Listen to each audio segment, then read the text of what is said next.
সার্জারির মাধ্যমে টাক মাথায় কৃত্রিম চুল লাগানো জায়েজ আছে কিনা? কৃত্রিম চুল স্থাপন করা মাথাতে এটি গুনাহের কথা।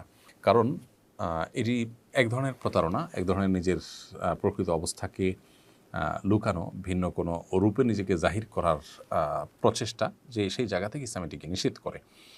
অতএব এই কৃত্রিম চুল মাথায় স্থাপন করা জায়েজ নেই। এর জন্য কৃত্রিম চুলের ব্যবসা করাও জায়েজ নেই।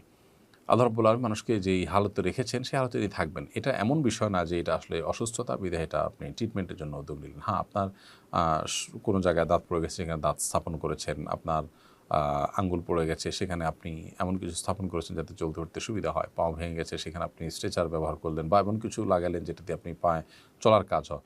এগুলো ট্রিটমেন্টের অংশ। কিন্তু এর বাইরে আপনার আল্লাহর সৃষ্টিতে পরিবর্তন করার সুযোগ নেই।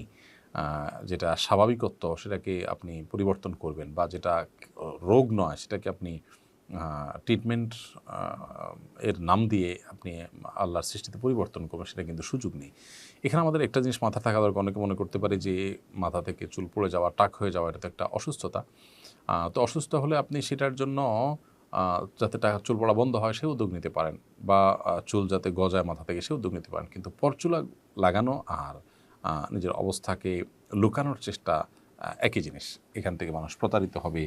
বিবাহ শাদী বলুন, কাজকর্ম বলুন, নানান বিষয়ে নানান অসুবিধা তৈরি হতে পারে। এই জন্য এটা জায়েজ নাই। আপনি বলতে পারেন যে তাহলে মাথার চুল আমি অল্প বয়সে পড়ে গেছে, অথচ আমার বয়স বেশি নয় কিন্তু দেখাচ্ছি বেশি, তাহলে আমি কী করব? এটার জন্য আপনি মাথায় টুপি দিয়ে রাখতে পারেন, রুমাল দিয়ে রাখতে পারেন, অথবা আপনার প্রকৃত বয়স আপনি বিভিন্নভাবে তো প্রকাশ করতেই পারবেন। এক কথায় এই পরচুলা ব্যবহার করা, এটাকে উলামা কেরাম জায়েজ বলেন না।